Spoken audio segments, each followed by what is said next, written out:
Salut tout le monde. Ce matin, on va parler d'une petite pause de ma part par rapport aux vidéos. Ça y est, on va y arriver définitivement. Des petits colis qui font plaisir. Les gens, des fois, se disent c'est 3 fois rien. Tonton Gilles, il y a longtemps, a envoyé un colis avec une tasse. Cette tasse est arrivée en morceaux. Ça doit faire bien 2 ans. Mais lui, ça lui est resté trottiné dans la tête. Il a donc demandé à sa fille de faire une tasse, parce qu'il avait fait imprimer l'autre et il avait fait envoyer. Il m'a donc fait une tasse spéciale X-Max avec le logo du garage. C'est pas classe. Ça, c'est le petit détail qui tue. On a Achille RC qui nous a envoyé une planche de stickers aussi. N'oubliez pas de passer le voir, Achille RC sur YouTube pour du custom de tout ce qui est décoration carreau. Allez voir aussi Dusty RC Custom à ce sujet-là. Pourquoi qu'on a le VS2 ici? Parce que là, j'ai remonté à Suspect à fond et je voulais montrer à l'eau. Elvi et Hello ont pris le Hyper VS2. Ils ont donc déjà chacun un Serpent Cobra. Suite à la perte de par chrono relais du colis avec les deux ST Pro à l'intérieur. Chrono relais qui ont fait des pieds et des mains. C'est un service que tu prends par la poste, ils te dirigent vers eux. Et ensuite c'est sous-traité par DPD. Donc quand tu vas à la poste, ils te disent c'est chrono poste te dit c'est chrono relais te dit c'est DPD. Et ils se tirent comme ça dessus. 50 appels de ma part, de Elvi aussi. Chaque fois on te donne une excuse différente. Tout ça pour finalement dire que les papiers sont pas arrivés. Ils sont arrivés mais ça n'a pas été traité. Il faut les appeler d'urgence. Tu tombes sur quelqu'un d'autre qui recommence. Et ils te font tourner comme ça en boucle. Pour surtout ne pas rembourser évidemment ce qu'ils te doivent. Donc, à un moment... Là, je me suis pas pris le temps, mais je vais faire un petit recours à R, si besoin par un avocat, pour régler tout ça. Donc, la carreau, elle est tombée. Laurent reçoit évidemment la superbe carreau que m'a fait LB Painting. J'adore la forme de cette carreau sur le VS2. Je vais pas la mettre dessus parce que j'ai oublié de la nettoyer pour l'instant. Je vais nettoyer la bagnole, mais pas le reste. Il y aura un ou deux jeux de roues avec, malheureusement pas les origines, parce que ça, oui, c'est un point que je voulais éclaircir. Un abonné m'a prévenu, nous on pensait que c'était dû à l'hiver, mais lui il a dit non, c'est pas à cause du froid, ça m'est arrivé aussi quand il faisait moins froid, et je confirme, les jantes d'origine du VS2 se font à l'intérieur sur les rayons. Bon, nous on a fait des sauts, bref, pour ceux qui roulent juste prairie ou machin, ça peut aller, sur circuit aussi, hein. Ce sont aussi des gens sur circuit qui m'ont dit laisse tomber les roues d'origine, ça va pas du tout. Sans casse. Donc tu auras quand même 2 trains de roue, minimum un en super état évidemment.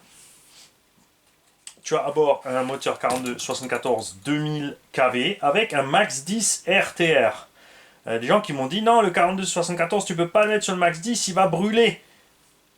N'importe quoi. Il faut mettre un variateur de 150 ampères. N'importe quoi. Quand tu es en 4S, tu dépasses pas les 120 ampères. Ça fait longtemps que je fais ça et ça se passe sans le moindre problème. Si Coralie a mis des condos en plus, c'est parce que le moteur est trop faible pour le poids du véhicule. Résultat, surchauffe, surconsommation et ça coince. D'où les condos en plus sur le câble. Vous l'avez vu, rouler cet engin, ça pose pas de problème. Donc avec les roues là, tu as un petit pignon de 15 en 4S. Si tu mets les roues d'origine buggy, ils seront un peu plus petites en diamètre. Parce que j'en ai un jeu ici. Ouais, bouge pas. Tu vois, évidemment, tu vas perdre de la vitesse. À ce moment-là, il faudra passer sur un pignon plus gros. Tu verras ça, évidemment. J'ai nettoyé l'engin. On avait cassé la biellette de direction qu'on a remplacé évidemment par une en acier, parce que là la luce était trop faible définitivement, on n'a eu aucun souci avec les rotules, c'est génial, ça tient, les roulements sont bons, Suspect impec, évidemment le châssis a ses petites traces, il a vu la flotte, mais il a bu aussi beaucoup d'huile, donc tout va bien à ce niveau-là. Cet engin comme il est là, franchement c'est l'éclat, je dois le dire, et c'est un peu le problème parce que je l'aime en buggy et je l'aime en micro sledge. Donc, je vais presque tenter de faire un peu des deux, enfin, d'en prendre 2, d'en faire un de chaque, mais bon, ça va, on va se calmer. Je vais garder la taille au-dessus quand même, hein. J'ai le sledge, le mouillave, X-Max, cette taille d'engin là. Moi, ça va m'aller. Comme toujours, Albiello, j'espère avoir de vos nouvelles. J'espère que vous me referez une petite vidéo comme on a vu avec les Serpent MTE par exemple. Et, attends, je vais passer par là. On a reçu aussi un colis de Tonton Oz. C'est pas le magicien d'Oz, c'est Nico. Alors je ne sais pas ce qu'il m'a envoyé. On va voir ça. Allez, je sors de là. J'espère que je ne vais pas couper du matériel en deux et des câbles.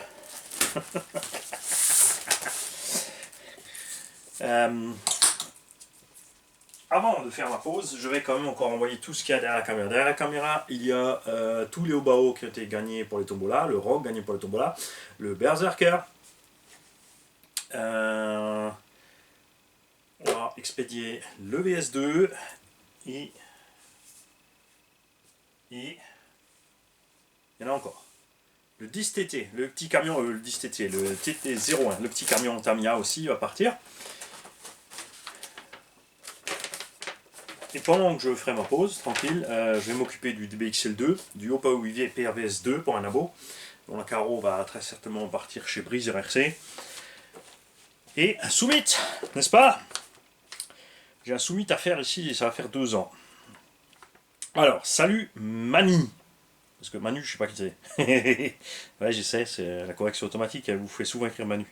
Merci pour la caméra d'action, prix imbattable. Du coup, pour équilibrer, je t'envoie quelques bricoles qui ne servent plus. Ah oui, Nico m'a demandé une des deux caméras qu'on avait reçues de, je crois que c'était RC en PLS. Corrigez-moi si je me trompe, évidemment. Il y en a une qui allait chez Val et une chez Nico. Pour qu'il puisse se lancer un peu à faire quelques vidéos. Donc, j'espère que ce petit colis pourra aider le garage autant que ça m'a servi au début de ma reprise de l'ARC. Après la petite vague de fraîcheur, j'essaierai de faire des vidéos que je partagerai, c'est le but de cette caméra. Post-scriptum. Le Vario Toro fait des trucs bizarres sur mes machines depuis que j'ai forcé un peu dessus avec un moteur Castle 1406 7700 kV. Étagé un peu trop long, alors s'il marche avec toi, tant mieux, sinon il faudra lui apprendre à voler en mode Kevin Talbot. Ça pourrait être drôle à voir. Je vais arrêter d'écrire, je sais plus quoi dire pour ceux qui regardent pour s'endormir. Mais non, qui vont pas s'endormir, ils se réveillent. Alors, qu'est-ce qu'il nous a envoyé Nico? Donc la boîte de prog Toro, qui va avec le Vario, on va voir lequel c'est qui nous a mis là. Une radio Kyosho Synchro KT 231 avec le récepteur, ça c'est cool. On va te remettre là-dedans. À part la position bizarre du volant, j'aime bien ces radios Kyosho. Comme tu as le potard dual rate direction gaz frein. Enfin, tu as gaz frein séparé, j'adore ça. Et puis évidemment pour la direction globale, ça suffit là. Donc on va pouvoir équiper d'autres engins de tombola.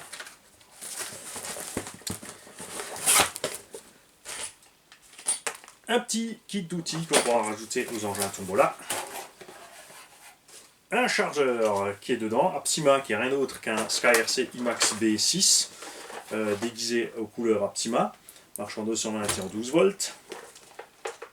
Le petit variateur Toro, donc dont on testera. Alors il faudra que tu me dises, je pense que c'est celui-là que tu as fusillé alors. Hein, donc on verra, ça c'est aussi rebadgé chez Coralie, vendu le double du prix. Celui-là on verra. Le moteur Trackstar 5200 qui va avec celui-là, il est là. Un 8BL 100. Donc ça c'est du 4S. Est-ce qu'il fonctionne encore tonton? Est-ce que tu peux nous dire ça? Et les cordons qui vont avec le chargeur. Eh bien merci Nico, tout ceci va servir puisqu'on a encore des tombolas qui arrivent. Oui. Après cette série de tombolas, quand j'aurai tout expédié, on se penchera sur pas une autre série complète. Hein. On va faire celle du Sen Reaper encore, les kikis ensemble. Et ensuite on fera les mini. Parce que souvenez-vous, nous avons reçu de la part de Banggood ou AliExpress une VL Toy Buggy. J'ai acheté le petit Mini X-Max, le Funtech Killer aussi on l'a acheté. Donc ces engins-là vont partir en tombola. Hein, préférence pour les petits quand même. Un abonné qui nous a écrit sur la vidéo du Mini machin, là, pas le Mini X-Max mais l'autre, le Funtech Killer, qu'il est très déçu, il a déjà tout cassé, train avant, arrière, transmission, machin. J'ai plus de nouvelles depuis parce que je pense qu'il est vexé. Je lui ai écrit, pas méchamment, que là, a priori, ayant testé le véhicule, c'est la faute du pilote parce que ces engins ne sont pas faits pour faire du bâche. C'est fait pour se promener dans la prairie, dans le jardin. Ça roule à 35-40, pas la peine d'essayer de se lancer dans du saut, de la piste de bicross avec de la caillasse et tout, ou de rouler avec les trottoirs, etc. Parce que c'est vraiment juste pas fait pour. Tu te mets dans un pré, tu mets des plots, il n'y a pas d'obstacle, tout se passe bien. Si tu prends un obstacle, tu casses. C'est toujours, et ça a toujours été le problème de ces mini-machines pas chères, évidemment. Donc je vous souhaite de bonnes vacances si vous en avez. Moi je vais glander tout simplement. Hein. Je vais rien faire de spécial. Et on se verra normalement après la pause. Et si on se revoit plus, c'est que j'ai complètement changé de projet, j'ai fait autre chose. Ça m'arrive des fois dans la vie comme ça. Tout d'un coup, clac, Mani il a une idée, il fait un truc, il est parti. C'est comme ça que je suis arrivé à faire la chaîne. Ciao à tous, amusez-vous bien. Lo, tu nous tiens au jus de la réception du colis évidemment et de tes impressions sur la machine. On compte sur toi. Ciao.